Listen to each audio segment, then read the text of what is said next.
Vamos a desarrollar el procedimiento expropiatorio. Esto es la actividad del Estado operativa desde sus tres poderes, realizada con la finalidad de satisfacer un interés público, a través de la adquisición de todo tipo de bienes de manera forzosa y pagando por ello. El instituto de la expropiación por causa de utilidad pública en realidad es un procedimiento en sí mismo, constitucional y legalmente reglado. Entonces, para entrar en su desarrollo debemos necesariamente comenzar por analizar la expropiación desde su raíz constitucional, desde donde se desprende como una restricción al derecho de propiedad para posibilitar el entendimiento de sus regulaciones normativas. En el artículo 17, la Constitución Nacional contiene un verdadero principio que ha de regir a la República, a nuestra República.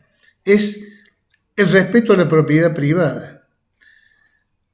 Como un título, como un verdadero marco, el concepto del artículo 17 es contundente. Dice, la propiedad es inviolable. Este sería el título del artículo 17. Hasta resulta imperativo, casi absoluto. Luego agrega el artículo 17, nadie puede ser privado de ella, de la propiedad, sino en virtud de sentencia fundada en ley. Pero como sabemos que los derechos contenidos en la Constitución no son absolutos, sino que se ejercen de conformidad a las leyes que reglamentan su ejercicio, el mismo artículo 17 contiene la excepción del principio y define cuidadosamente el procedimiento para llevarla a cabo, es decir, para limitar este derecho garantía. El artículo 17 de la Constitución Nacional luego agrega, reafirmando esa excepción. Dice, la expropiación por causa de utilidad pública debe ser calificada por ley y previamente indemnizada. Por su parte, en el mismo sentido, la Convención Americana sobre Derechos Humanos, aprobada en el Pacto de San José de Costa Rica, cuya jerarquía constitucional impone el artículo 75 de la Constitución, inciso 22, establece en su artículo 21. Toda persona tiene derecho al uso y goce de sus bienes. La ley puede subordinar tal uso y goce al interés social. Y ninguna persona puede ser privada de sus bienes, excepto mediante el pago de indemnización justa por razones de utilidad pública o de interés social, y en los casos y según las formas establecidas por la ley. Advertiré que en el presente desarrollo nos vamos a manejar con las leyes nacional y de la provincia de Córdoba, ambas en paralelo, por lo cual adelanto que vamos a comprobar la similitud de estos regímenes expropiatorios, toda vez que la directriz constitucional del cual surgen o emanan no permite que existieran fórmulas legales expropiatorias muy distintas. En la Nación rige la Ley 21.499, con sus modificatorias, y en la provincia de Córdoba la Ley 63.94, también con alguna modificación. Y aclaro que la ciudad de Córdoba, el municipio de la capital de Córdoba, también tiene su propio régimen expropiatorio, por supuesto, establecido en una ordenanza municipal. Entonces, podemos decir que el procedimiento expropiatorio es un conjunto de actuaciones que se inician a partir de la declaración de utilidad pública del bien que será el objeto a adquirir y culmina con el pago de la indemnización correspondiente y la toma de posesión por parte del Estado del objeto que se ha expropiado. Entre ambos extremos, entre la declaración de utilidad pública y la toma de posesión, se sitúa generalmente la resolución sobre necesidad de ocupación y la determinación del precio que se va a pagar por él. También advertiremos que junto al procedimiento general expropiatorio, las leyes, diversas leyes, prevén otros procedimientos especiales según la naturaleza de los bienes que se van a expropiar y de otras circunstancias que así lo requieren. Me estoy refiriendo expresamente a las llamadas declaraciones genéricas de utilidad pública. Entre otros, algunos han definido la expropiación como el medio jurídico en cuyo mérito el Estado obtiene que un bien sea transferido de un patrimonio al del Estado, al suyo propio, por causa de utilidad pública y previa indemnización. También se ha dicho que la expropiación es un procedimiento de derecho público por el cual el Estado, obrando unilateralmente, adquiere bienes de los particulares para el cumplimiento de un fin de utilidad pública y mediante, obviamente, el pago de una indemnización justa y previa. Si el derecho de dominio, como llamaban los romanos al derecho de propiedad, reconoce los caracteres de absoluto, exclusivo y perpetuo, podemos afirmar que la expropiación constituye una limitación o una extinción al carácter perpetuo de la propiedad o de este derecho de dominio.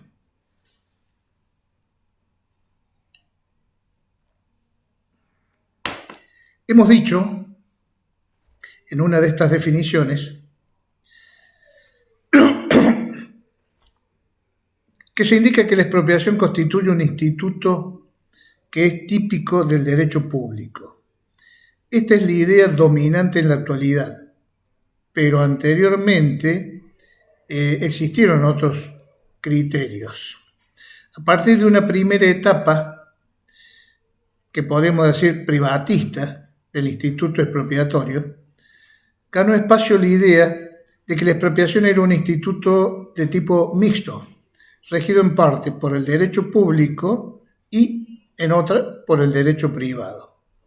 El derecho público se aplicaba a todo aquello que tenía relación con la competencia para declarar la necesidad de expropiación y calificar la existencia de utilidad pública. La parte de derecho privado se aplicaba a su vez a todo lo que tenía que ver con la fijación o determinación de la indemnización que debía pagarse, lo que se consideraba constituía una cuestión civil o de derecho privado. Finalmente, la Corte Suprema adoptó la idea actual de que la expropiación es una institución regida por el derecho público en todos sus aspectos y más concretamente por el derecho administrativo. Esto significa por los derechos locales. Derecho administrativo no solo de la nación, sino de cada provincia y eventualmente de los municipios. La Corte Suprema, sostiene que el proceso expropiatorio, que se inicia con la declaración legislativa de la utilidad pública y finaliza con el pago de la indemnización justa y con la consecuente transferencia del dominio al sujeto expropiante, es en su integridad un instituto de derecho público, regido por las leyes sobre la materia dictadas por cada provincia en ejercicio de sus poderes no delegados y en el ámbito de sus respectivas competencias territoriales. Insisto en agregar que municipios importantes como el de la ciudad de Córdoba, tienen su propio régimen de expropiaciones consagrados por ordenanzas. Ahora bien, entrando ya a verificar las etapas y los elementos del proceso o del procedimiento expropiatorio, encontramos obviamente una primera que es la calificación legislativa de la utilidad pública. Por cierto, este concepto es elástico y no fácil de contener en una fórmula, como ya lo veremos. La segunda etapa consistiría en la determinación de los bienes que están sujetos a expropiación.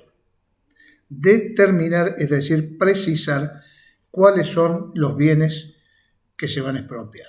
La tercera etapa sería el pago de la indemnización, que debe ser previa, justa, actual e integral, según las palabras de la propia Corte Suprema. En otros términos, el Congreso de la Nación o las legislaturas locales deben sancionar una ley que declare la utilidad pública y sujeto a expropiación a un bien determinado o determinable. Pero esta etapa debe complementarse con otra que consiste en el pago de la indemnización, que como luego explicaremos, puede eventualmente o no requerir de la intervención del otro poder, del Poder Judicial, a través o mediante un juicio, un litigio judicial, con la finalidad de resolver las cuestiones fundamentalmente del pago de la expropiación. También, si analizamos la expropiación, podemos distinguir distintos elementos que la conforman y podemos identificar los siguientes. Primero, obviamente, siguiendo el texto constitucional, la utilidad pública, que sería el elemento final, el elemento que está por sobre todos los demás. Otro elemento sería el bien expropiable, que sería el elemento objetivo. Por otro lado, el elemento subjetivo serían el expropiante y el expropiado. En algún caso, también se habla del beneficiario de la expropiación, lo cual también aclararemos más adelante. Otro elemento es la indemnización, que es un elemento material, es la contraprestación o la compensación por el daño causado. Indemnización corresponde compensación por el daño causado. Y por último, el procedimiento desde el punto de vista formal, que serían los procedimientos o el procedimiento plasmado en una ley. El procedimiento expropiatorio contenido en una ley. Entonces, vayamos a la utilidad pública. La expropiación tiene una formulación en la Constitución que exige la utilidad pública, la existencia real, verdadera de la utilidad pública. Debemos despejar o buscar cuál es el alcance de esta expresión de utilidad pública.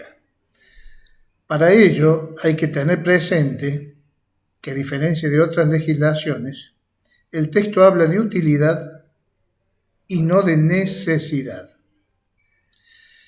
La ley de expropiaciones en el ámbito nacional, en su artículo primero, dice: la utilidad pública que debe servir de fundamento comprende todos los casos en que se procure la satisfacción del bien común, sea este de naturaleza material o espiritual. Aclaro que la ley de la provincia de Córdoba, 6394, utiliza el mismo concepto. La declaración de utilidad pública, entonces, como se ha dicho, la efectúa el legislador, la ley, el Congreso en el ámbito federal, las legislaturas en las distintas jurisdicciones provinciales y los consejos deliberantes cuando tienen facultad para hacerlo en el ámbito municipal local. Esta declaración de utilidad pública a través de los organismos legislativos tiene un amplio poder discrecional sobre esa materia. Esa amplitud discrecional no puede convertirse en arbitraria o irrazonable. En este caso, quien velaría por controlar esa desviación sería el Poder Judicial. Aunque solo en contados antecedentes, en contados casos, las leyes que declararon la existencia de utilidad pública han sido consideradas inconstitucionales, como veremos también en algún antecedente más adelante. Entonces, la regla es que el legislador sancione una ley especial con determinación precisa del bien que se va a expropiar. Se trata de la llamada declaración específica, por oposición a lo que hemos manifestado de una eventual declaración genérica de utilidad pública. En nuestra provincia de Córdoba, un ejemplo de lo que hablamos como declaración específica de utilidad pública puede ser el caso de la conocida expropiación del llamado Palacio de Ferreira, este inmueble que se encuentra frente a la Plaza de España en nuestra ciudad de Córdoba. En una disposición legislativa que no la tengo presente en este momento, pero que podemos simular, seguramente esa declaración específica ha dicho en su articulado más o menos esto. Declárase de utilidad pública sujeto a expropiación el inmueble, identificando el inmueble cito en tal calle, número tal, nomenclatura catastral y circunscripción, sección, manzana, etcétera, de la ciudad de Córdoba, etcétera. Allí vemos la identificación catastral, que es la que corresponde del inmueble. El articulado siguiente habla dicho, primero, el inmueble establecido en el artículo anterior será destinado a lo que fuere su finalidad. Otro artículo seguramente habrá señalado que el Consejo General de Tasaciones de la provincia, que es un organismo del cual ya vamos a hablar, deberá establecer el valor del bien expropiado, es decir, deberá tasar el bien expropiado. También la ley debe referir a cómo se van a atender los gastos que deban sufragarse por esta expropiación. En fin, allí estaríamos hablando de una calificación o de una determinación de utilidad pública precisa sobre un bien determinado. Allí vemos entonces que la ley que dispone de la expropiación debe proporcionar un marco fáctico, jurídico, de la mayor precisión posible. La utilidad pública deja de ser una fórmula entonces y se concreta en esta ley para llevarse adelante el procedimiento. Puede observarse en este ejemplo que hemos dado de expropiación de Palacio Ferreira la determinación precisa del objeto expropiado, la finalidad pública a la que estará destinado y el procedimiento para fijar su valor y pagar la correspondiente indemnización.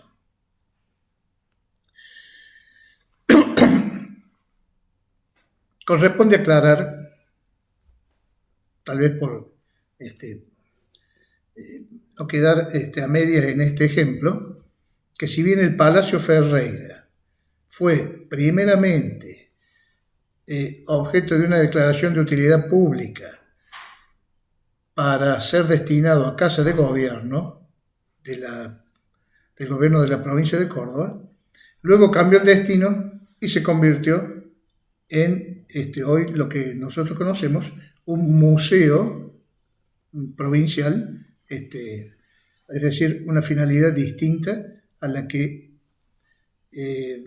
originariamente se le dio. Aclaro esto porque si alguien se interesa en el tema, bueno, lo podemos profundizar. Habíamos dicho también que existe la posibilidad de declaración de utilidad pública no específica ni precisa, sino llamada genérica. El legislador, la ley, muchas veces acude a esta declaración de utilidad pública genérica.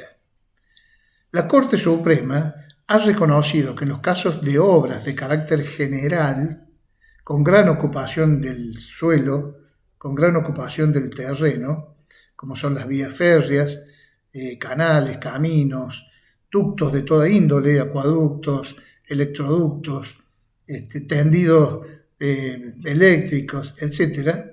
Para ese tipo de obras no es necesario que se dicte una ley especial de declaración de utilidad pública para cada una de las propiedades afectadas. Tengamos en cuenta, por ejemplo, obras como grandes y extensas rutas, la autopista Córdoba-Rosario, por ejemplo, requirió de innumerables expropiaciones de terrenos para darle cabida. En ese caso, no había una ley especial por cada propiedad afectada, sino que bastaba, y como lo dice la Corte Suprema, con una declaración de utilidad pública de tipo genérica. En este caso, basta que la ley respectiva conceda autorización general para expropiar, calificando la obra de que se trata, así lo dice la Corte, y delegando a las autoridades administrativas la facultad para identificar o determinar los terrenos que sean necesarios para realizarla. Esto se llama la identificación catastral del terreno para incorporarla a esa declaración de utilidad pública genérica.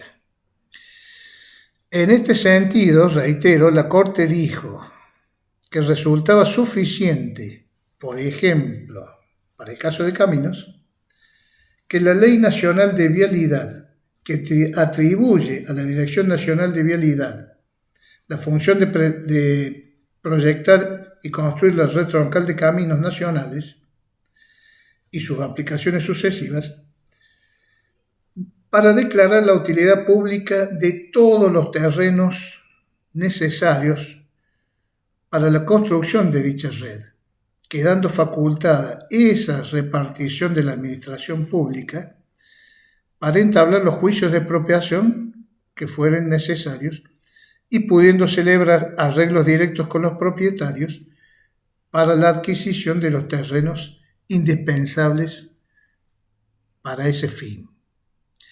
Entonces, este doble sistema, por así llamarlo, que actúa en un caso a través de una declaración específica o en otro mediante una declaración genérica, se encuentra expresamente consagrado en la Ley Nacional de Expropiación y en la Ley Provincial. Por ejemplo, en la Ley Provincial, en el artículo 5, en lo pertinente. En la Ley Nacional, en el artículo 5, señala lo siguiente.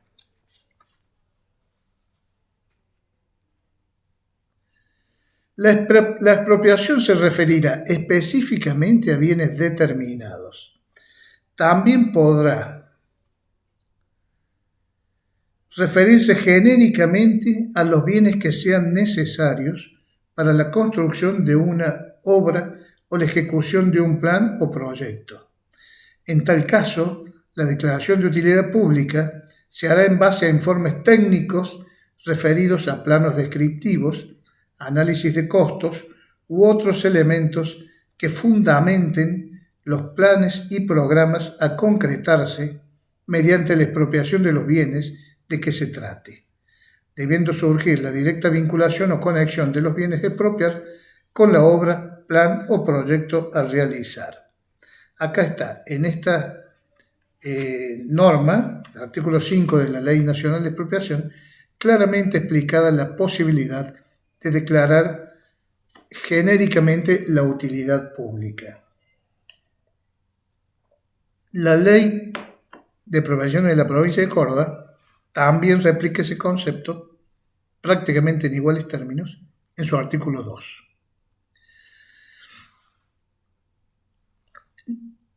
Siguiendo con esta cuestión de la declaración de utilidad pública, acá aparece un tema importante que es el del eventual control judicial sobre la declaración legislativa de utilidad pública. Control judicial sobre la ley.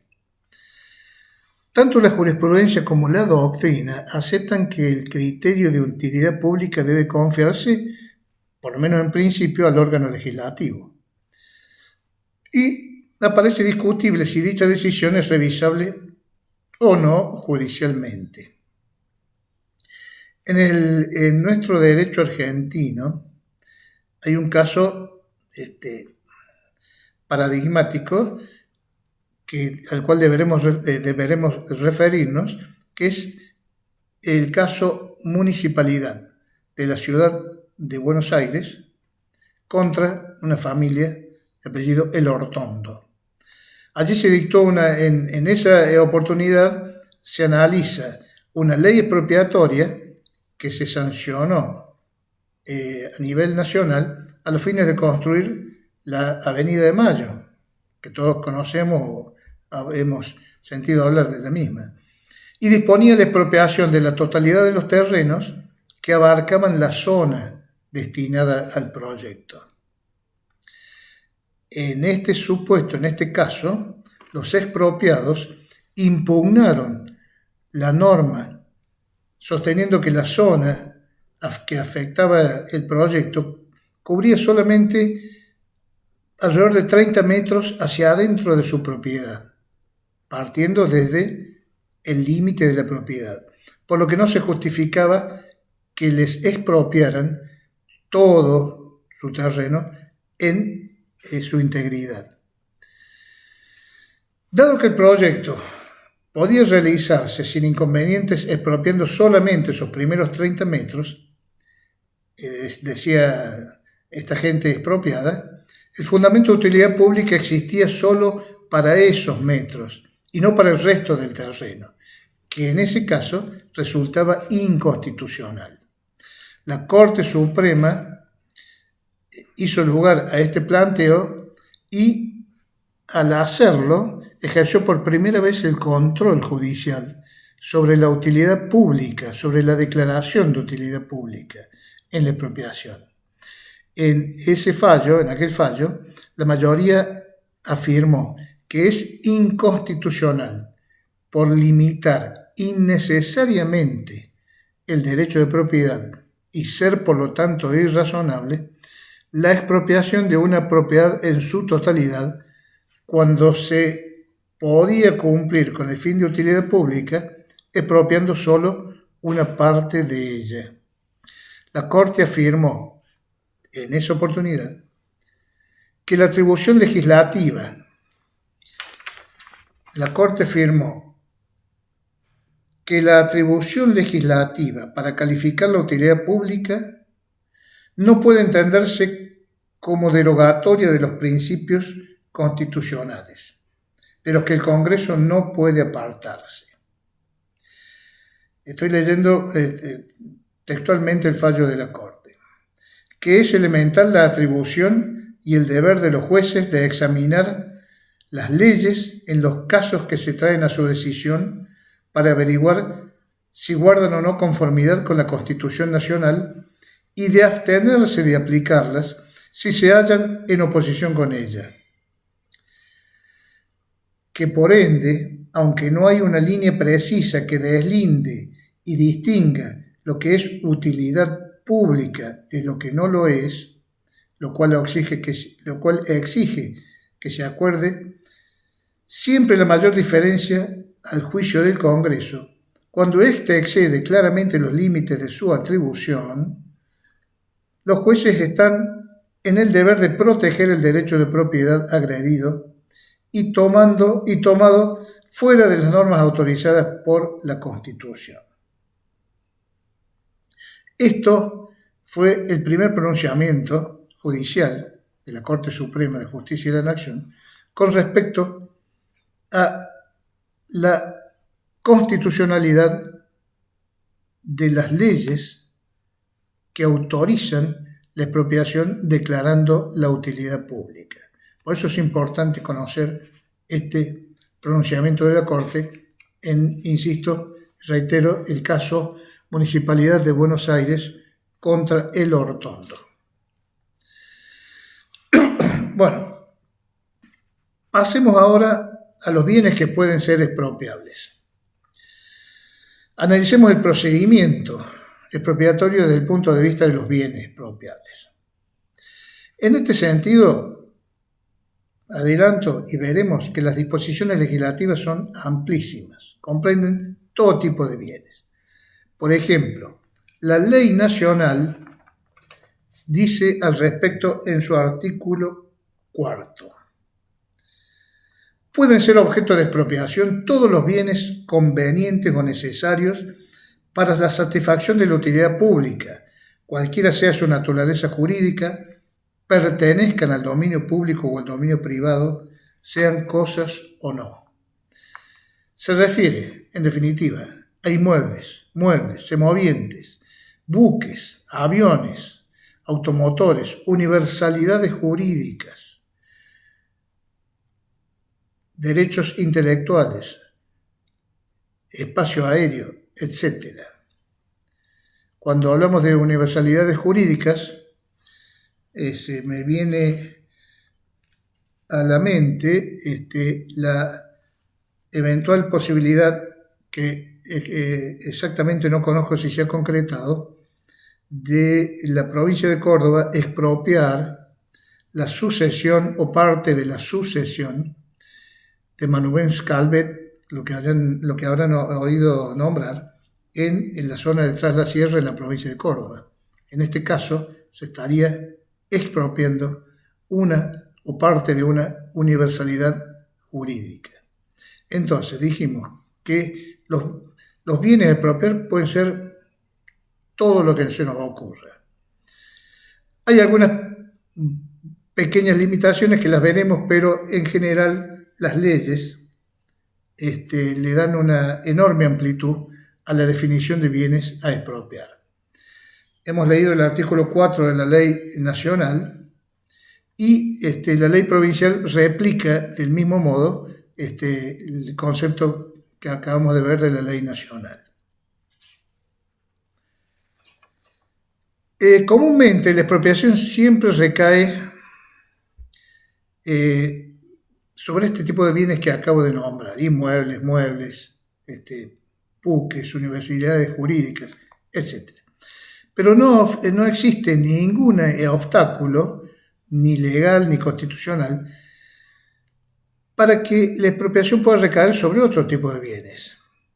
Hay un caso también muy específico que se dio en el ámbito de la nación, donde el Congreso dispuso la expropiación de una obra de arte, un mural pintado por varios artistas destacados del país y del continente latinoamericano, como justamente lo que era una obra de arte. Ese mural fue expropiado y se tomaron todas las medidas para ponerlo a disposición, digamos, de la cultura. Además, entonces, existe una serie de supuestos respecto a la materia de los bienes expropiables y que tiene otros aspectos sobre los cuales mencionaremos. Por ejemplo, se discute los bienes del dominio público, si son expropiables o no. Con relación a estos se plantean algunas discusiones. Por un lado, si la nación puede expropiar bienes pertenecientes a las provincias. El artículo 3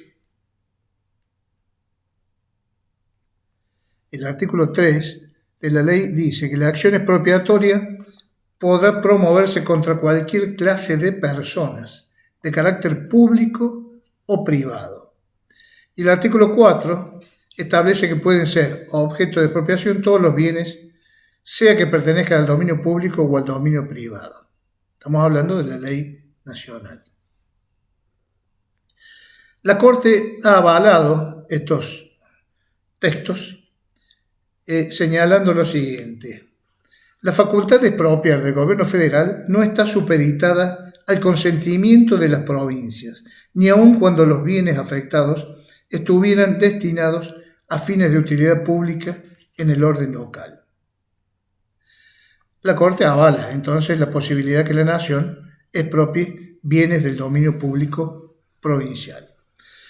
Algunos autores, sin embargo, estiman que estas disposiciones legales son inconstitucionales, considerando que de admitirse la posibilidad de expropiación de los bienes públicos de las provincias, estas provincias podrían convertirse en dependencia del Estado Nacional al verse desposeídas de los medios adecuados para cumplir sus fines.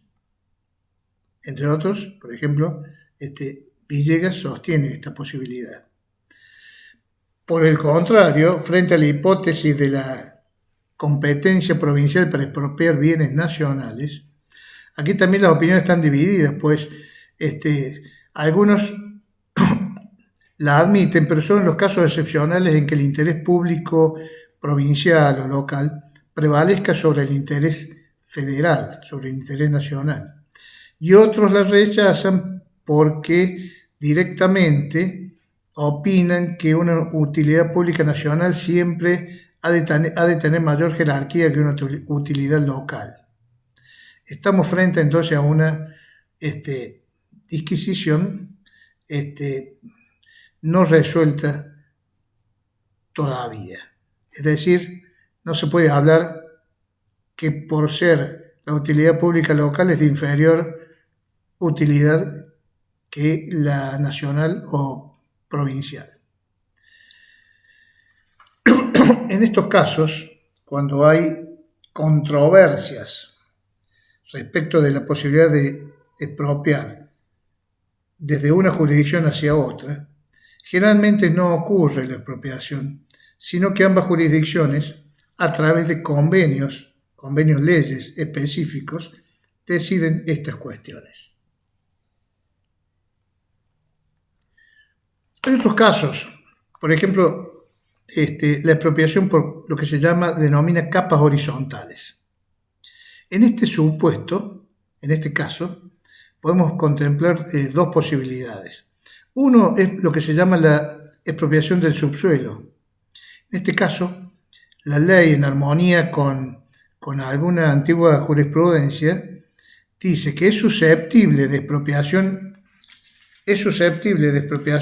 el subsuelo con independencia de la propiedad del suelo. Suele darse en caso de yacimientos de minerales, donde el Estado expropia el subsuelo y deja la superficie para el propietario.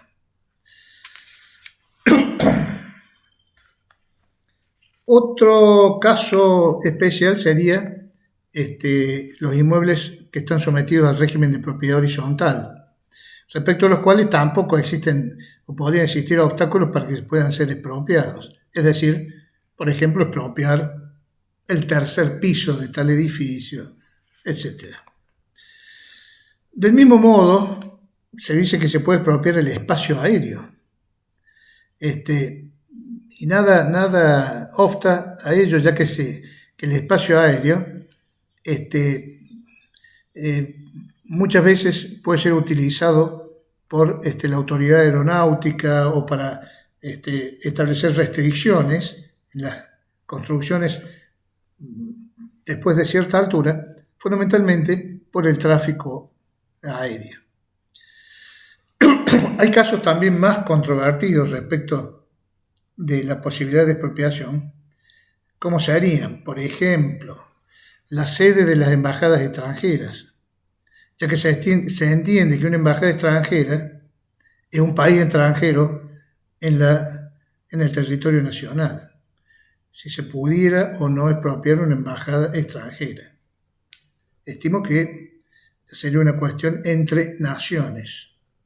O como ejemplo, los bienes de la iglesia o de las distintas iglesias de los distintos credos. Pero bueno, son ejemplos que tienen que ver con la característica de los bienes que pueden ser expropiables. En definitiva, la ley consagra un concepto muy amplio, en tanto expresa que pueden ser objeto de expropiación todos los bienes convenientes o necesarios. Convenientes o necesarios. Con respecto a esto, a bienes convenientes o necesarios, también hay una disquisición. Insisto, la ley dice que pueden serlo todos los bienes convenientes o necesarios. Los bienes convenientes serían los que indudablemente estarían afectados a la utilidad pública. No ocurriría con otro tipo de bienes, por ejemplo, en el caso de la construcción de una obra, además de expropiarse el terreno necesario para, por ejemplo, construir una avenida, puede requerirse además aquellos bienes estrictamente necesarios para su ejecución. Por ejemplo, los terrenos adyacentes que se destinarán a la extracción de materiales o algunos otros que indique la técnica constructiva que serán necesarios para ellos.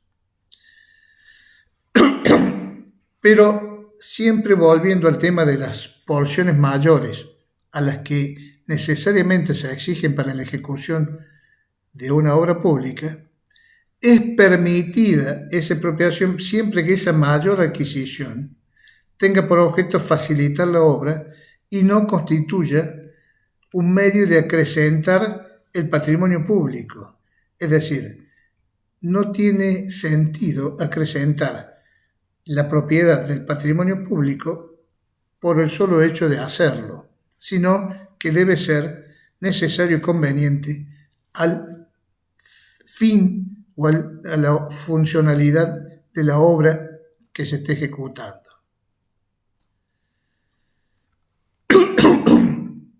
En otro punto, en cuanto a los bienes expropiables, es cuando la decisión involucra solo una parte del bien. Se trata de la expropiación parcial, se denomina expropiación parcial. Cuando este mecanismo se aplica a los inmuebles, surgen algunas dificultades. Pensemos en un terreno, por ejemplo, en una propiedad que el Estado quiere expropiar para construir una dependencia pública. Y en ese caso, acreditar la utilidad pública y pagada la indemnización no habría mayores objeciones que oponer. Pero si el Estado quiere solo parte de ese terreno, el propietario podría sufrir perjuicios que la expropiación total no le provocaría. Por ese motivo, entonces, la ley establece que la expropiación parcial no ha de proceder si la parte que quedara sin expropiar fuera inadecuada para un uso o explotación racional. Si alguien mira con atención, en nuestra ciudad capital de Córdoba, veremos algunos restos o secuelas de expropiaciones totales donde no ha sido necesaria la utilización integral del predio, sino que por este mandato legal el Estado debió tomar todo el inmueble porque el espacio restante no era útil para el propietario. Las calles 27 de abril, por ejemplo, y Duarte Quirós, la avenida Duarte Quirós, en las afueras ya de lo que sería saliendo del barrio de Alberdi, ustedes observarán que la avenida Duarte Quirós fue ensanchada y quedan en la margen derecha restos, por así llamarlo, de propiedades que fueron expropiadas totalmente porque esos pequeños restos eran inútiles para el propietario. Si alguien tiene curiosidad, puede observar allí cómo la ley ha obligado a expropiar todo el inmueble, aunque hayan quedado estas pequeñas porciones a la vista, por resultar inadecuadas, como dice la ley, inútiles. Entonces, solo procederá si quedara en poder del propietario expropiado un remanente al cual podrá ser un destino útil. Allí sí va a proceder la expropiación parcial. Y evidentemente que no requiera más trabajos o inversiones considerables para mantener esa utilidad. En ese caso sí procede la expropiación parcial. Si no, deberá el Estado integralmente expropiar ese bien. Ahora, con relación a los sujetos de esta expropiación, los sujetos expropiantes, los que pueden ser sujetos expropiantes y los sujetos expropiados.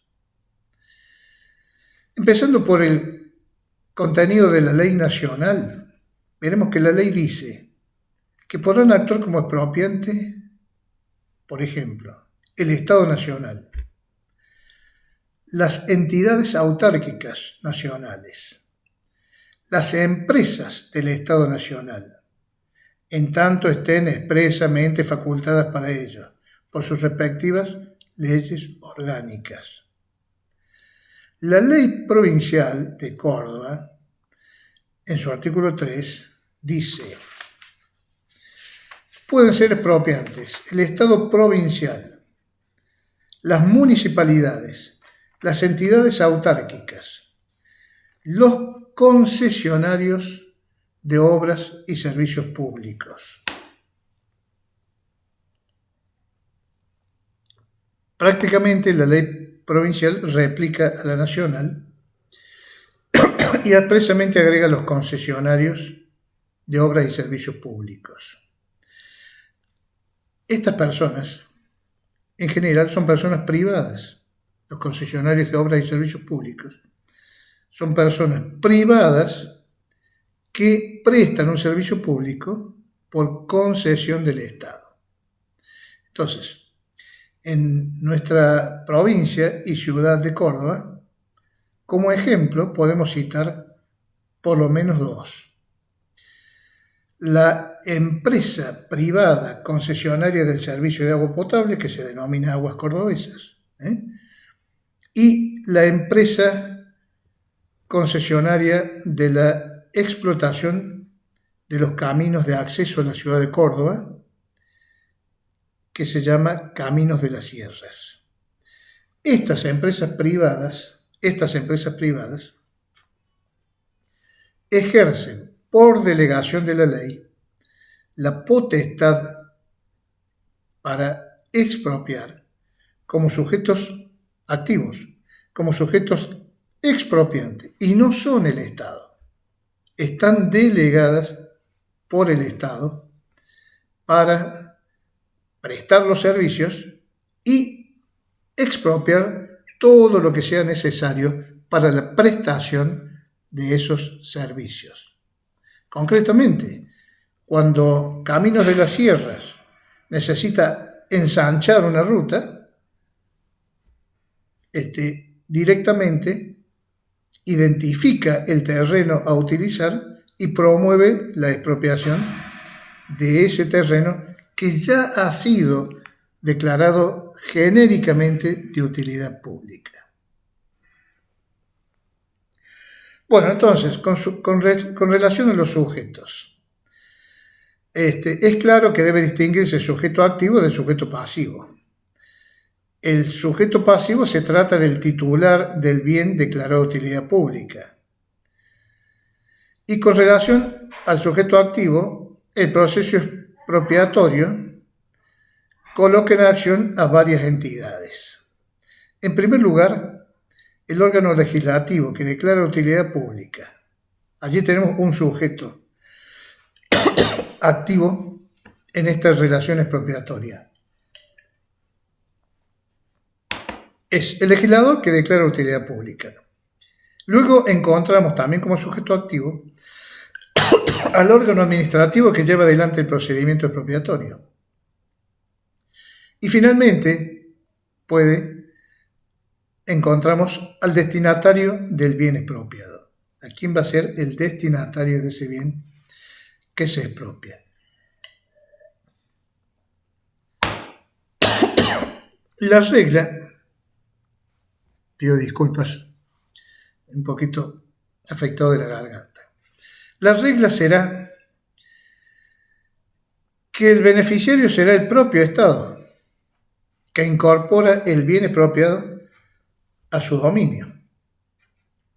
Deberá aclarar si el bien expropiado se incorpora a su dominio público o a su dominio privado. Esto merece una aclaración posterior. Pero pueden existir algunos casos en que el beneficiario sea distinto de una persona pública o inclusive privada. Explicado de otro modo, según el ámbito de que se trate, la nación y las provincias sancionarán una ley que declare de utilidad pública y sujeto a expropiación a un bien.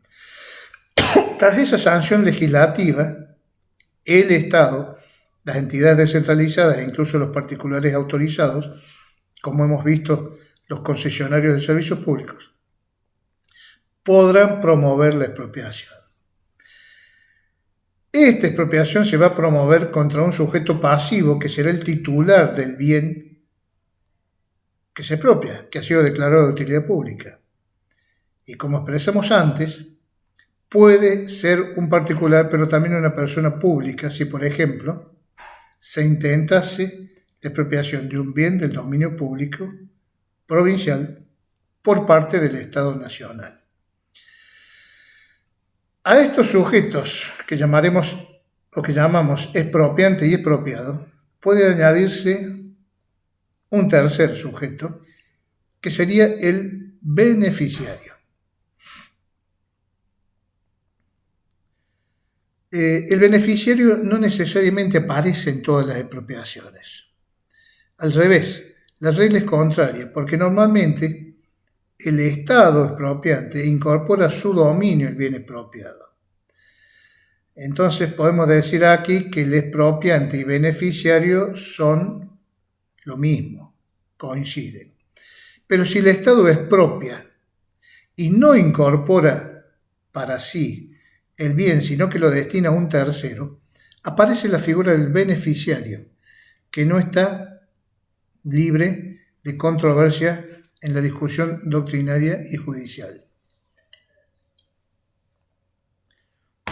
En este aspecto, el caso típico tiene que ver con lo siguiente: las crisis económicas en la Argentina generaron un fenómeno conocido como empresas o fábricas recuperadas por sus obreros.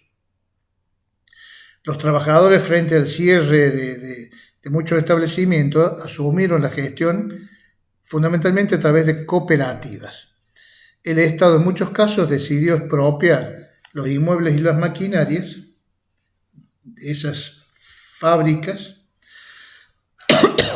y se otorgaron a estas cooperativas de empleados o trabajadores. Hay unos cuantos ejemplos. En Córdoba, recuerdo la fábrica Conarg de maquinaria vial, la fábrica Lucas Trejos de zapatos, el Hospital Español, por ejemplo. Bueno, y ahora está en todos los medios la eventual expropiación de la empresa santafesina Vicentín, una empresa agroexportadora, bueno, de la que todos hemos escuchado hablar en estos últimos tiempos, sobre su eventual o frustrada expropiación por parte del Estado. Ahora, en este tema surge esta cuestión. El Estado no es propio para convertirse en propietario de estos bienes, sino para entregárselos, en algunos casos, gratis, en otros no, a estas formas de cooperativa, etcétera, que han asumido su explotación. Como hemos dicho, no estamos en presencia de un supuesto de expropiación común y corriente, sino que se expropia para aplicar el bien a una obra o actividad futura. Y se lo hace para dar solución a un hecho consumado. Esto es la crisis, por ejemplo, de un establecimiento productivo, con el objeto tal vez loable de salvar la fuente laboral de los trabajadores, quienes previamente han asumido el control de la fábrica o de la empresa frente a una posible liquidación de su patrimonio a través de los procesos falenciales, concursales. Bueno, yendo a la otra etapa, o el otro elemento, la indemnización. La indemnización indemne, quiere decir sin daño. La indemnización constituye uno de los elementos que se han discutido mucho en materia de expropiación. Porque no solamente contiene aspectos jurídicos, sino que también contiene muchos aspectos de tipo técnicos y de gran complejidad. Indemnizar, en definitiva, es eximir de daño y eximir de perjuicios mediante un resarcimiento íntegro, cabal. Y en realidad ello no se logra si el daño o perjuicio subsisten en alguna medida. Por eso se dice que la indemnización debe ser integral. El valor objetivo del bien no debe sufrir disminución ni desmedro alguno, ni debe el propietario experimentar lesión en su patrimonio que no sea objeto de oportuna y cumplida reparación, dice la Corte Suprema de Justicia. La indemnización solo comprenderá el valor objetivo del bien y los daños que sean consecuencia directa o inmediata de la expropiación. Esto lo dicen las leyes. También dice que no se tomarán en cuenta circunstancias de carácter personal, valores afectivos, ganancias hipotéticas, ni el mayor valor que pueda conferir al bien la obra a ejecutarse. Está excluido el pago de lucro cesante y de ciertas mejoras realizadas en el bien. La ley nacional, en el artículo 10, y también esto está replicado en la ley provincial, son contestes en establecer lo que acabo de decir al respecto, diciendo lo siguiente: la indemnización solo comprenderá el valor objetivo del bien y los daños que sean una consecuencia directa e inmediata de la expropiación. Tampoco se indemnizarán las circunstancias de carácter personal, los valores afectivos, las ganancias hipotéticas, ni el mayor valor que pueda conferir al bien la obra a ejecutarse. Integrarán la indemnización el importe que correspondiera por depreciación de la moneda y el de los respectivos intereses. Se establece asimismo en la ley que no se indemnizarán las mejoras realizadas en el bien con posterioridad al acto que lo declaró afectado de expropiación, salvo las mejoras necesarias.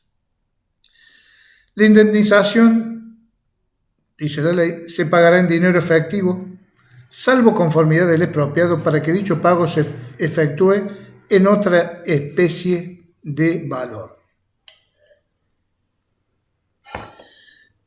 Me viene a la mente, por ejemplo, los casos de expropiaciones de algunos metros para ensanchar rutas sobre campos linderos a la ruta, en los cuales los propietarios, en vez de dinero, preferían que se les indemnizara con la construcción de cercados nuevos. ¿Por qué? Porque probablemente era más caro cercar que el valor de los escasos metros de tierra que habían sido expropiados para ensanchar la ruta. En estos casos no había dinero, sino una obligación de hacer por parte del Estado expropiante, que era volver a instalar alambrados nuevos sobre los nuevos límites del terreno expropiado. Bueno, algunos autores sostienen que existen caracteres formales y sustanciales sobre la indemnización. Fundamentalmente, debe ser previa a la expropiación, lo dice el texto constitucional. Debe ser pagada en dinero, salvo los casos que acabo de manifestar. Debe ser integral. Eso entre los aspectos formales. Y entre los sustanciales, veremos que debe ser justa. Obviamente, la indemnización es justa cuando restituye al propietario el mismo valor económico de lo que se priva, y debe ser única. No puede ser establecida, determinada o pagada en diferentes partes. Volvemos sobre lo siguiente. La indemnización, dijimos, debe comprender el valor objetivo del bien. Podemos acá acercarnos al alcance de esta norma, recordando que la Corte ha dicho que aquel, es decir, el valor objetivo del bien, es lo que la cosa realmente vale para la generalidad. En el mercado de los bienes de esa especie, correspondiente al lugar de la expropiación y al tiempo de la desposesión. Para la ley, la indemnización debe comprender el valor objetivo del bien. Además del valor objetivo del bien, se indemnizarán los daños que sean una consecuencia directa e inmediata de la expropiación. En estos daños no quedan incluidos, dice la ley, los de carácter afectivo, es decir, aquellas consecuencias emocionales que puede tener la pérdida de un bien. Este valor objetivo del bien se debe fijar, dice la ley, al momento de la desposesión, cuando el titular propietario es privado efectivamente de la posesión de su bien. La cuestión del momento que debe tenerse en cuenta para establecer ese valor de la indemnización también ha sido objeto de mucha discusión. Algunos dijeron que debía ser el momento de la declaración de utilidad pública. En la declaración de utilidad pública fijarse el valor. Otros en el momento de la iniciación del juicio de expropiación. Algunos dicen que debe fijarse o que el momento debe ser en el cual se efectúa la evaluación por parte del Tribunal de Tasaciones o de los peritos de que se trate, cuando se fije el valor. Otros hablan de la disposición y otros de la sentencia, del momento de la sentencia. La explicación de estas divergencias radica, como siempre, en la inestabilidad económica que sufre este país y que hace que los valores se distorsionen gravemente. Fijar un momento u otro derivaba muchas veces en una considerable disminución o al revés, por allí, algún aumento de la indemnización. Sobre este particular, la Corte sostuvo que de acuerdo con el principio de que la indemnización tiende a restablecer un equilibrio entre la situación económica anterior y posterior del expropiado, el momento no debe ser elegido ni en detrimento ni en beneficio de ninguna de las partes. Y por lo tanto, corresponde fijar la indemnización en el momento de la desposesión de la cosa expropiada. En ese momento, entonces, según la Corte, hay que fijar la indemnización. La ley, artículo 20, resuelve la cuestión al decir que la sentencia fijará la indemnización teniendo en cuenta el valor al tiempo de la desposesión.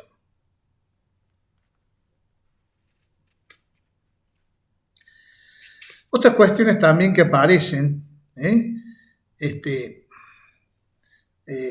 como de gran interpretación y motivo de los efectos de la inestabilidad económica, son la desvalorización de la moneda y la procedencia del pago de intereses.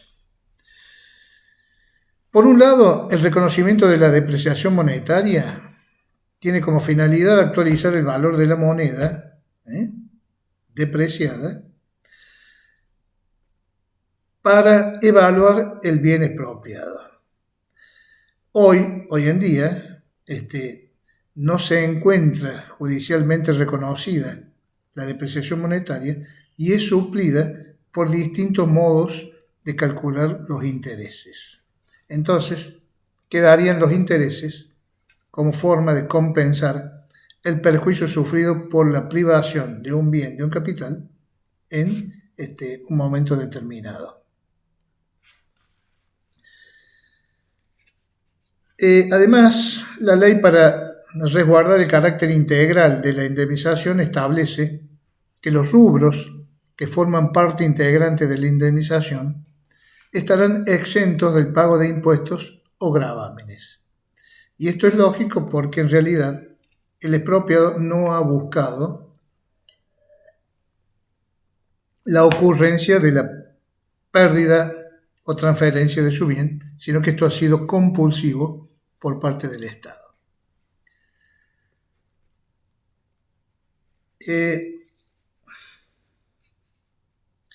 También la ley tolera que un bien esté afectado a la utilidad pública y que los trámites necesarios para llevarla a cabo se posterguen durante un tiempo. Si esa es la situación, el propietario del bien puede verse obligado a realizar tareas en aquel, fundamentalmente tareas de mantenimiento, para seguir habitándolo frente al deterioro del paso del tiempo. En este caso, la ley prevé que las mejoras necesarias que efectúe el propietario posterior a la declaración de utilidad pública deben también ser indemnizadas. Muy bien, yendo ya concretamente al procedimiento, de transferencia del bien, vemos una posibilidad marcada en la ley.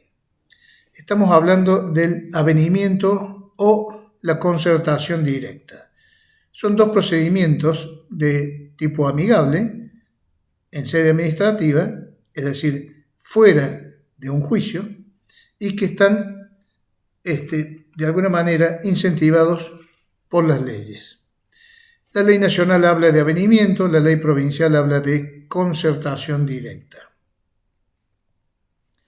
Entonces, vemos que la expropiación no necesariamente deriva en un trámite judicial y las partes pueden, mediante esta figura del avenimiento o concertación directa, acordar los resultados, transar esa transferencia del bien. Las leyes, todas, nacionales, provinciales, etc., prevén esta posibilidad, este camino del avenimiento, y además benefician esta circunstancia con un plus en la indemnización. Así, entonces, la norma nacional dice: declarada la utilidad pública de un bien, el expropiante podrá adquirirlo directamente del propietario dentro de los valores máximos que estimen a ese efecto el Tribunal de Tasaciones de la Nación para los bienes inmuebles o las oficinas técnicas competentes que en cada caso se designarán para los bienes que no sean inmuebles. Tratándose de inmuebles, el valor máximo estimado será incrementado automáticamente por todo concepto en un 10%. Al monto determinado se le agrega un plus del 10% para favorecer esta posibilidad de avenimiento extrajudicial y no tener que ir a un litigio. La ley provincial de Córdoba también dice algo similar. Dice: promulgada la ley especial de expropiación, se procurará ejecutarla mediante concertación directa con el propietario de la cosa o del bien.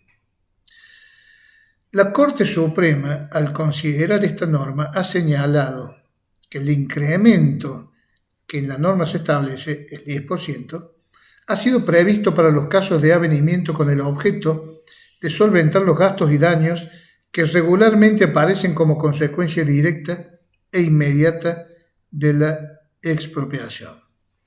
En algún caso se han reclamado, por ejemplo, los gastos de hotel o de traslado o de mudanza para quienes han tenido que dejar su propiedad por una expropiación.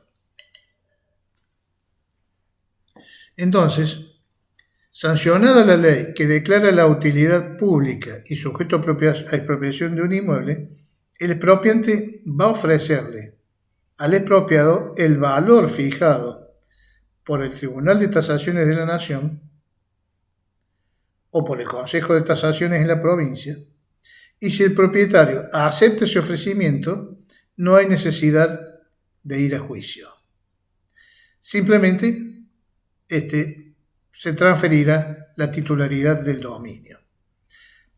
Para esa transferencia del dominio no se requiere en algunos casos escritura pública otorgada por escribano y es solamente necesaria o suficiente la inscripción en el registro público de la propiedad de los instrumentos administrativos, por ejemplo resoluciones o decretos, que aprueban este convenio, este trato que se denomina avenimiento entre el expropiante y el expropiado. La expropiación entonces va a quedar perfeccionada cuando se haya operado la transferencia del dominio del expropiante del dominio del expropiado hacia el expropiante previa pago de la indemnización y toma de posesión por parte del Estado. Con respecto a la desposesión y transferencia de la propiedad, tenemos que aclarar que se trata de situaciones distintas y que por sus consecuencias hay que tenerlas muy presentes. Con la desposesión,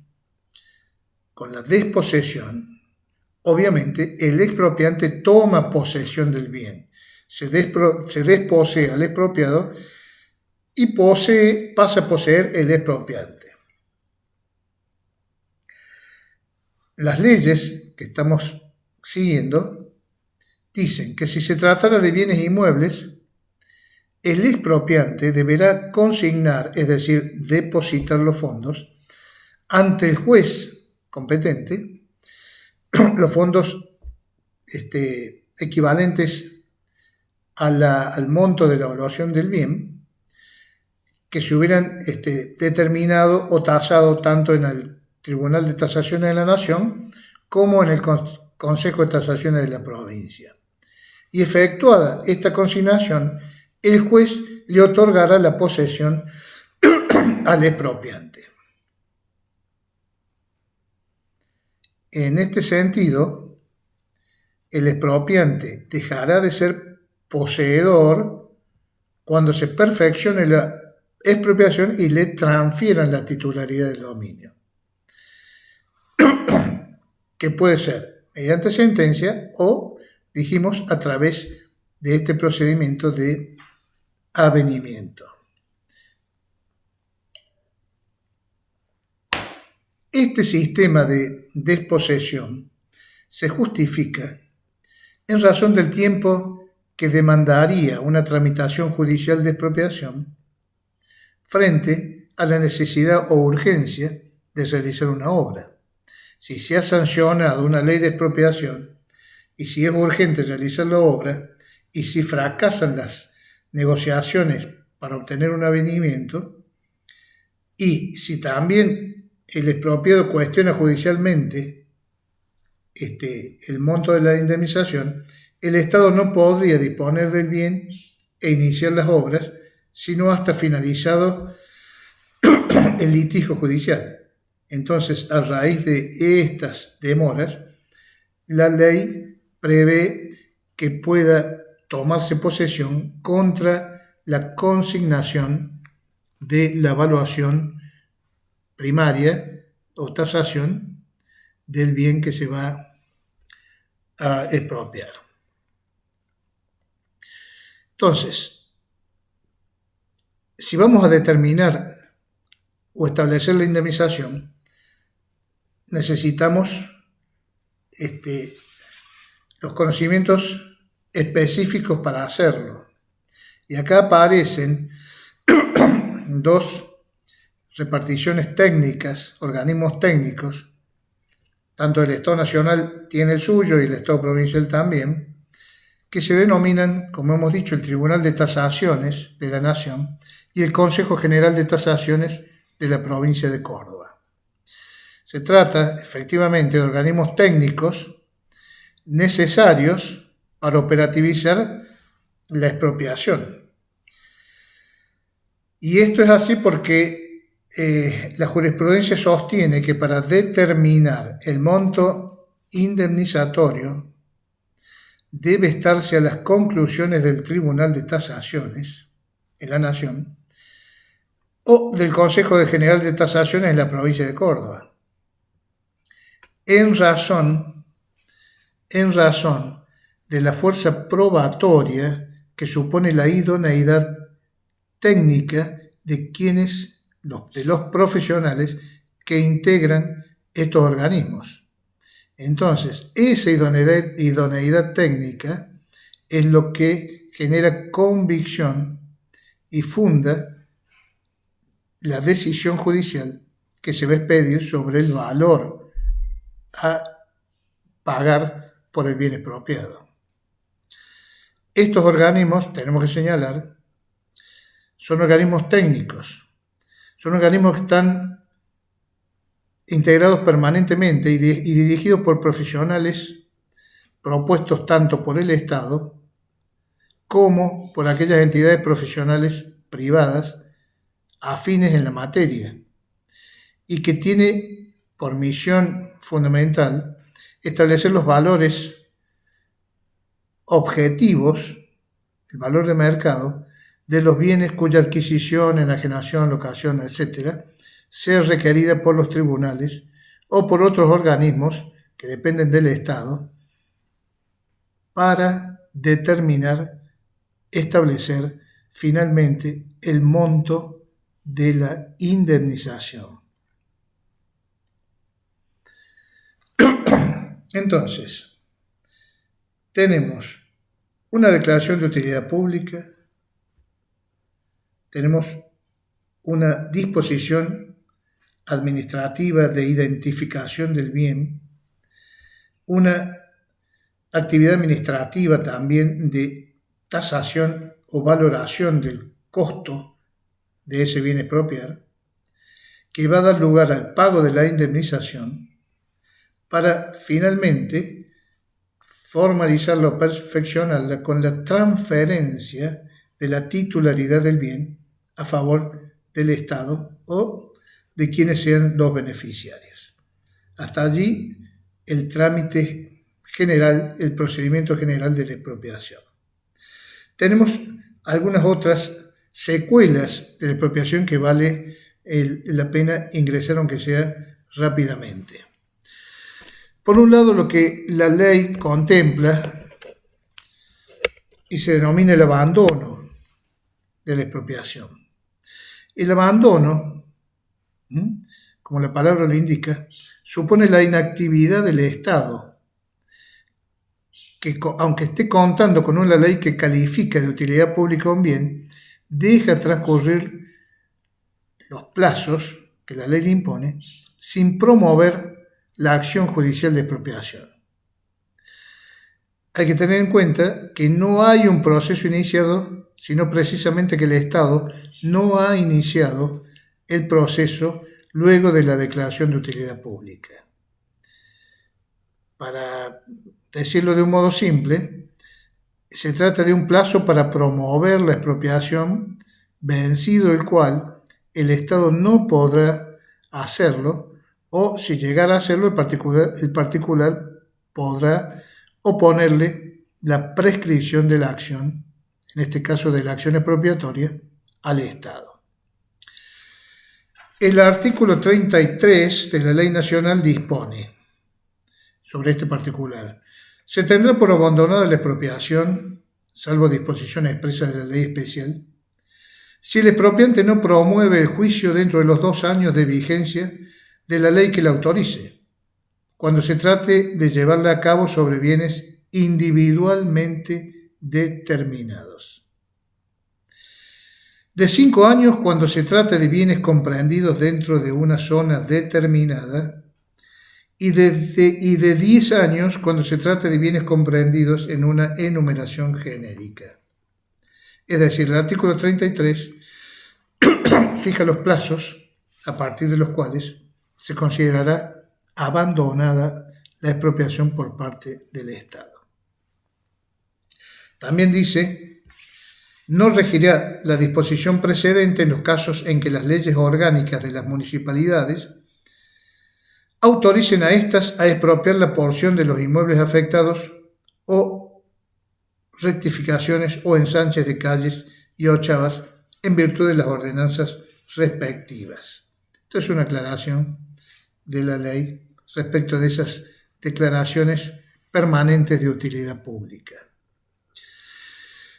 En la ley provincial 6394 también se replica en el artículo 57 el contenido de la norma que acabo de leerles. Otra circunstancia o situación es el llamado diferimento de la expropiación. En el caso del abandono, que hemos hablado anteriormente, el Estado no actúa. Es decir, está la declaración de utilidad pública, pero el Estado no actúa. En este otro caso que llamamos de diferimento, que también se conoce como expropiación diferida, existe una especie de postergación de la ejecución de ciertos actos típicos de la expropiación,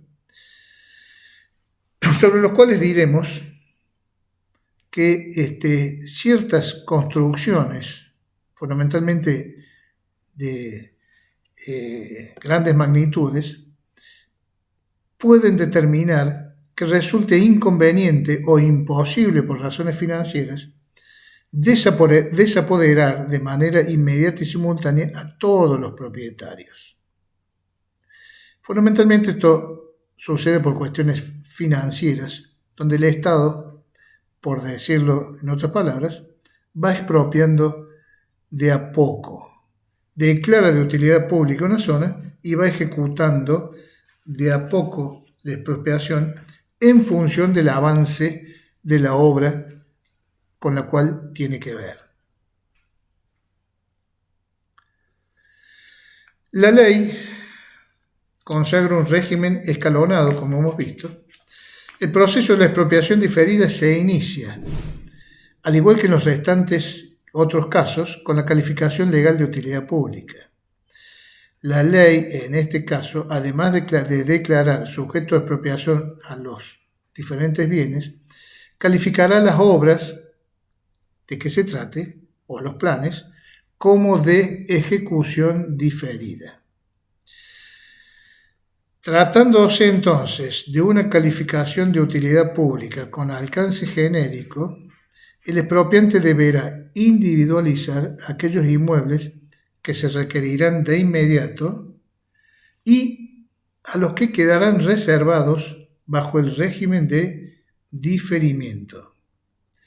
Ustedes habrán visto que hay obras que se hacen por etapas. Entonces, para una etapa inmediata, se identificarán aquellos bienes que se necesitan rápidamente y para las otras etapas de la obra quedarán diferidas las expropiaciones de los bienes que sean necesarios en ese momento. Entonces, los primeros propietarios expropiados van a ser desapoderados con inmediatez. Los otros, los restantes, van a continuar en posesión de sus propiedades hasta que el expropiante finalmente los requiera. Determinados que fueran entonces los inmuebles que quedan sujetos al diferimiento expropiatorio, el expropiante, quien va a expropiar, a fin de evaluar dichos bienes, le va a solicitar también al Tribunal de Tasaciones de la Nación que escalonadamente en el tiempo vaya otorgando las tasaciones o valuaciones para proceder finalmente a ejecutar esas expropiaciones. Dice la ley, tasado el bien a objeto de expropiación diferida, el valor asignado debe ser comunicado al propietario. Este puede pronunciarse por la aceptación o por el rechazo de la suma ofrecida. La norma, en este caso, extensamente establece todas estas posibilidades, fundamentalmente en el artículo 34, que no les voy a leer y a cuya lectura les remito, justamente por razón de extensión del artículo.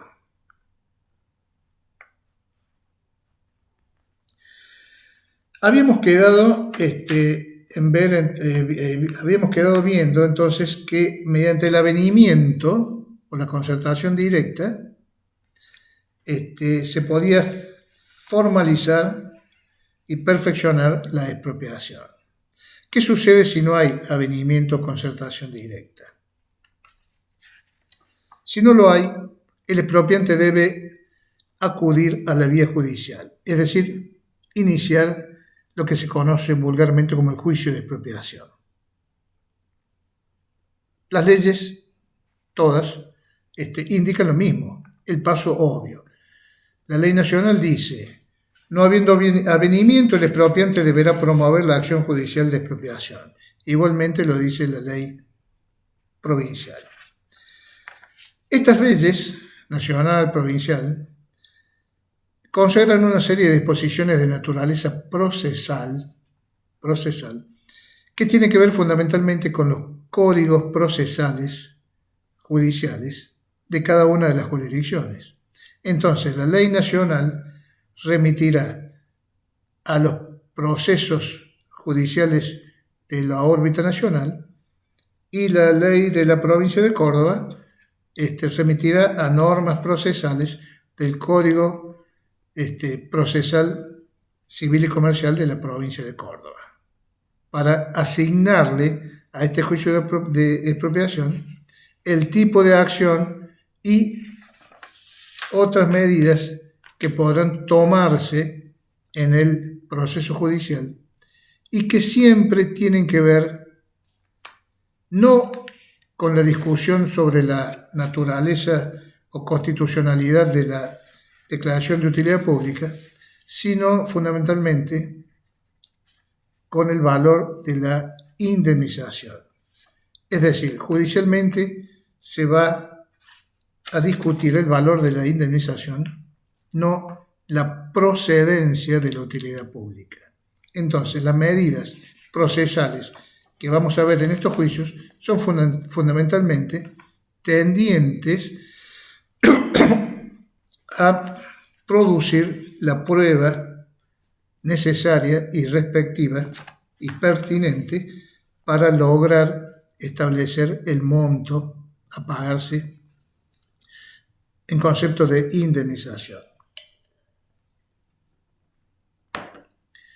Otras figuras que contienen las leyes son, por ejemplo, la expropiación irregular o inversa o indirecta, llamadas así, y la acción de retrocesión, además de una figura que se denomina ocupación temporánea. Vamos a ver rápidamente las tres.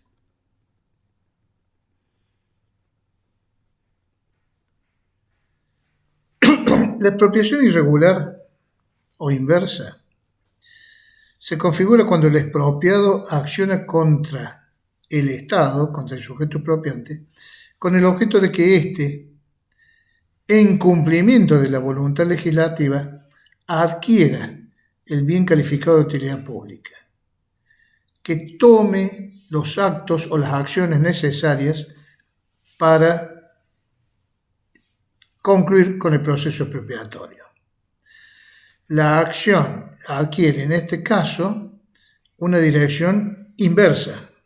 No la ejerce el expropiante, sino que lo hace el expropiado. De allí su nombre de expropiación inversa o irregular o indirecta.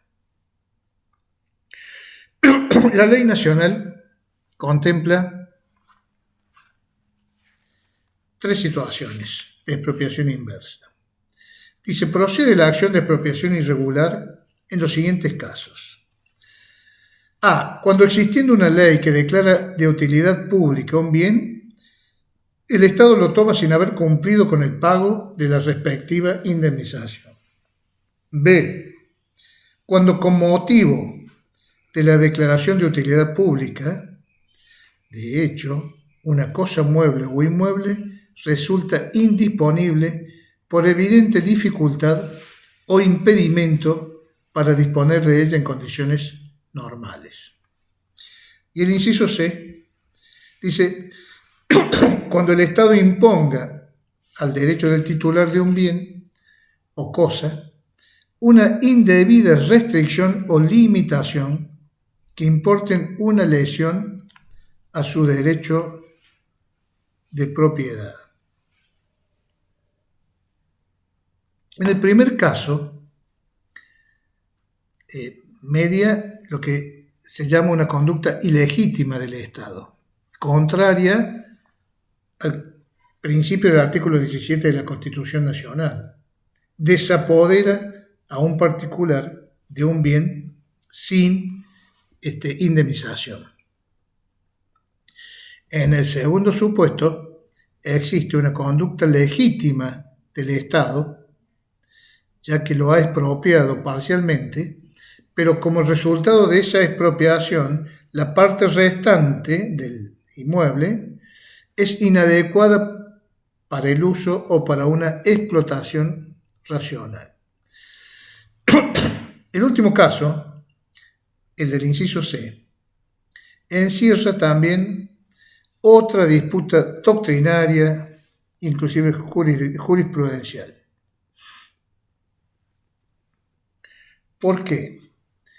La discusión en este caso se genera porque tanto en el caso de los incisos del inciso A como en el inciso B, la norma se refiere o presupone la existencia de una ley anterior que declara la expropiación. Y en este inciso C no se hace referencia a ninguna ley. Algunos consideran que este inciso C es inconstitucional porque permitiría, de hecho, una expropiación sin que exista una ley. Otros han considerado que la exigencia de la ley está implícita en la norma, tratando de esa manera salvar la inconstitucionalidad de esa situación.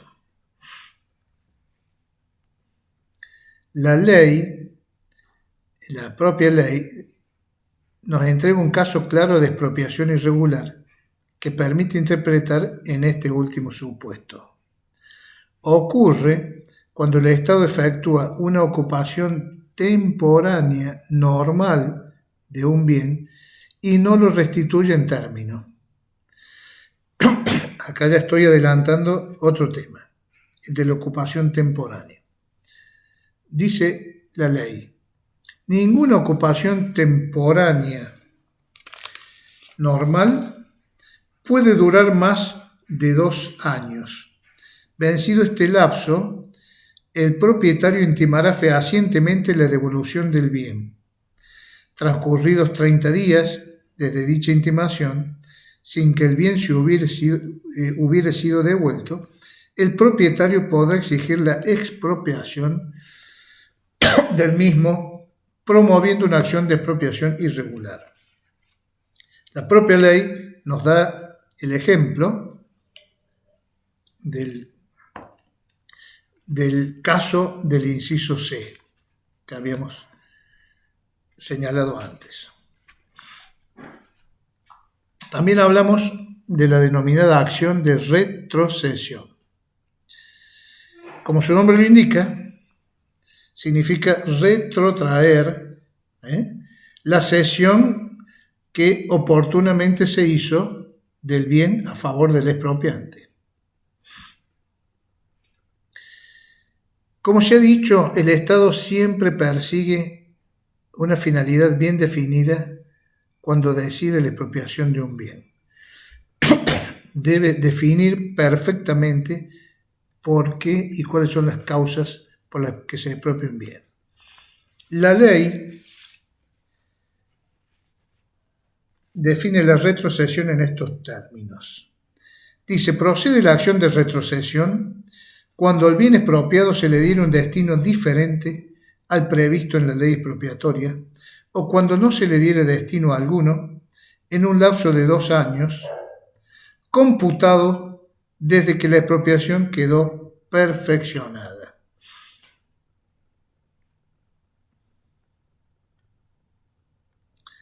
La ley, en este caso, entonces advierte distingue dos supuestos. El caso de retrocesión por falta de destino del bien o la retrocesión por adjudicarle un destino distinto al contenido en la ley que declarara la utilidad pública. En el primer caso, el expropiado deberá intimar fehacientemente al expropiante para que asigne al bien el destino que motivó la expropiación.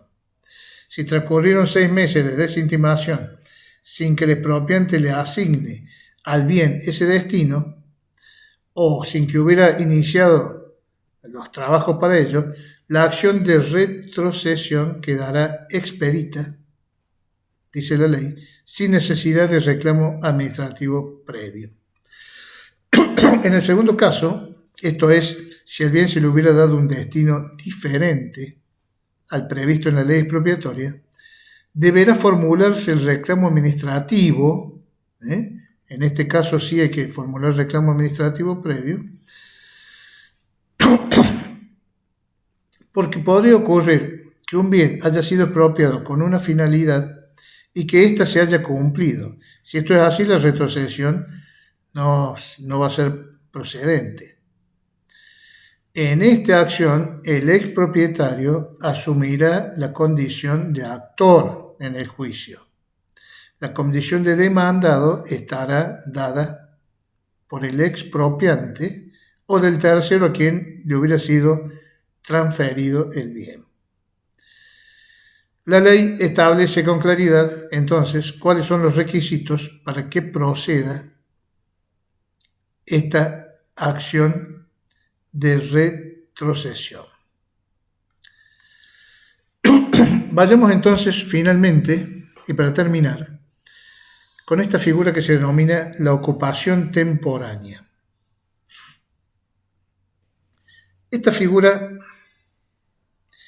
en realidad, procede cuando no es necesaria utilizar el instituto de la expropiación, ya que a veces no es necesario privar de manera definitiva de la propiedad al titular de la cosa y simplemente con una ocupación temporal se puede satisfacer el interés público. Las dos leyes que venimos consultando, la ley nacional y la ley provincial, lo establecen el procedimiento de esta ocupación temporánea de similar manera. La ocupación temporánea entonces consiste en la privación del uso y goce transitorio de un bien o una cosa, a favor de otro sujeto, en este caso el Estado, por razones de utilidad pública y por un tiempo determinado. Entonces, de aquí surge básicamente que se realiza sobre un bien o cosa determinado de propiedad privada.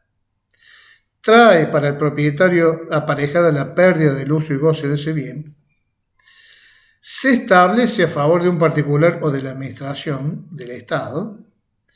Se establece también por razones de utilidad pública y por un tiempo determinado. Hay dos tipos, según la ley, de ocupaciones temporáneas.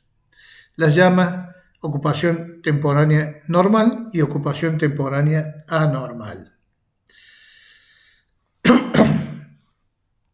La ley dice, artículo 58, la ocupación temporánea puede responder a una necesidad anormal, urgente, imperiosa o súbita, o a una necesidad normal no inminente. Acá clasifica la ley entonces a la ocupación temporánea en anormal o en normal.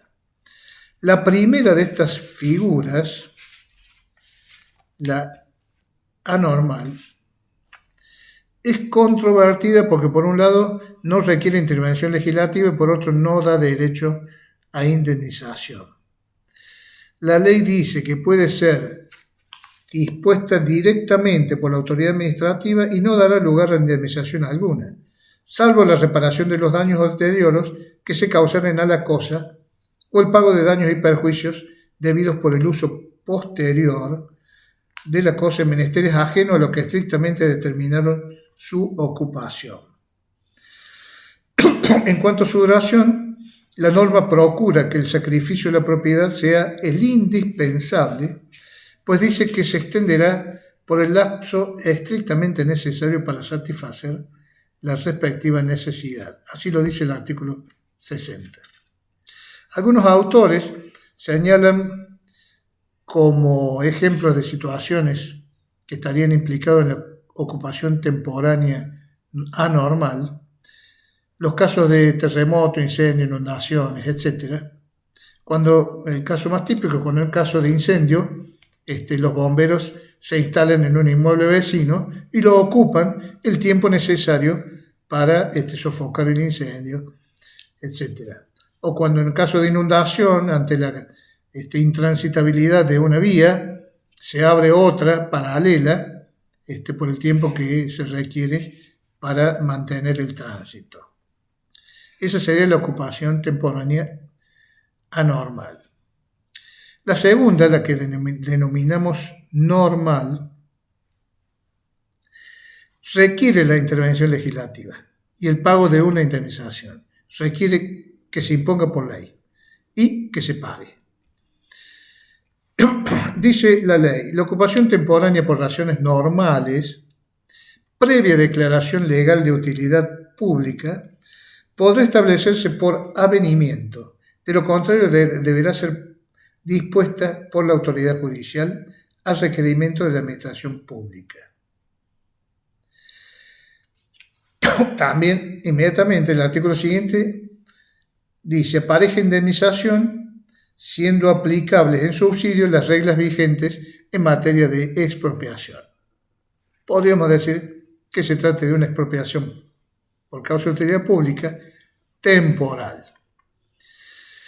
Con respecto a la indemnización, la ley dice comprenderá el valor del uso y los daños y perjuicios ocasionados del bien o cosa ocupada, como así también el valor de materiales que hubiesen debido extraerse necesaria e indispensablemente con motivo de la ocupación.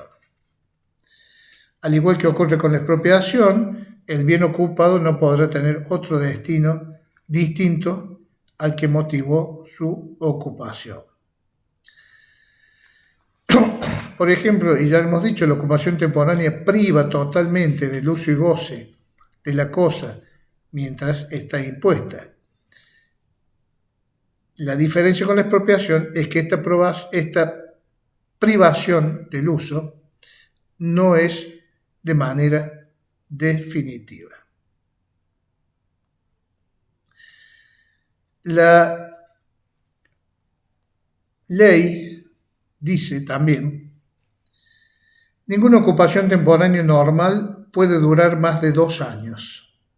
Vencido este lapso, el propietario intimará fehacientemente la devolución del bien.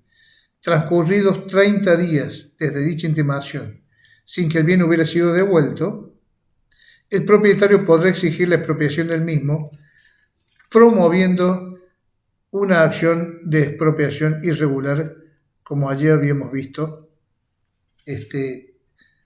al tratar los casos de expropiación indirecto o irregular. Bueno, en una suerte de síntesis, estos han sido los principales aspectos que conjugan el procedimiento expropiatorio en nuestra legislación. Reitero que las diversas leyes de expropiación de las distintas jurisdicciones, nacional, provincial, municipal, son obligadamente similares porque deben ajustarse a los parámetros y términos que impone la Constitución, fundamentalmente desde el artículo 17. Es todo.